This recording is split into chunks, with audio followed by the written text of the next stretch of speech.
दो दोस्तों की कहानी। एक बार की बात है। दो दोस्त एक साथ कहीं जा रहे थे।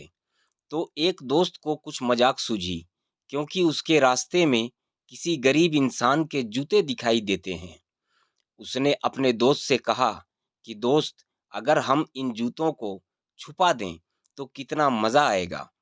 यह देखते हैं कि व्यक्ति पर क्या असर पड़ता है। लेकिन दूसरे दोस्त ने कहा कि नहीं, गरीब इंसान के साथ इस तरह का भद्दा मजाक करना ठीक नहीं है। उसने कहा, क्यों ना हम इन जूतों में कुछ पैसे डालते हैं और देखते हैं कि इस गरीब इंसान पर क्या असर पड़ता है। उन्होंने ऐसा ही किया।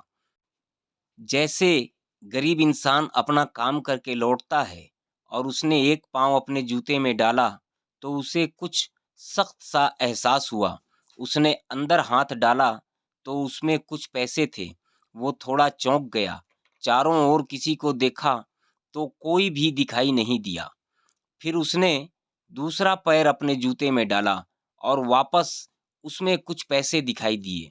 अब दोनों जूतों के पैसों को उसने अपने हाथों में रखा और भगवान से दुआ की, हे भगवान, जिसने मेरे जूतों में पैसे रखे हैं उसे हमेशा खुश रखना।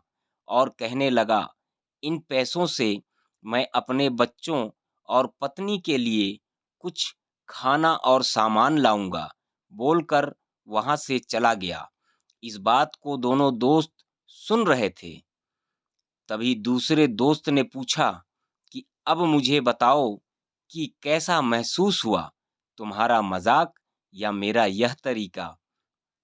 तो उसने कहा कि दोस्त, मुझे बहुत खुशी मिली। दोस्त, शुक्रिया। अब मुझे समझ आ गया है कि सच्ची खुशी किस चीज में होती है।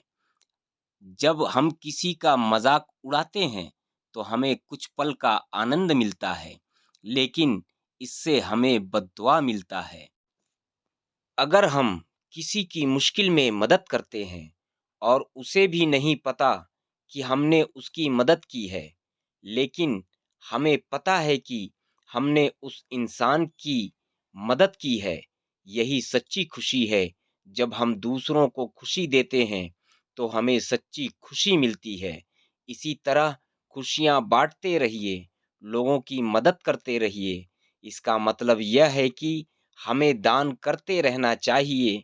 शायद हमारा किया हुआ दान किसी के काम आ जाए। दोस्तों, अगर यह कहानी आपको अच्छी लगी हो तो चैनल को सब्सक्राइब और कमेंट और शेयर जरूर करें। धन्यवाद।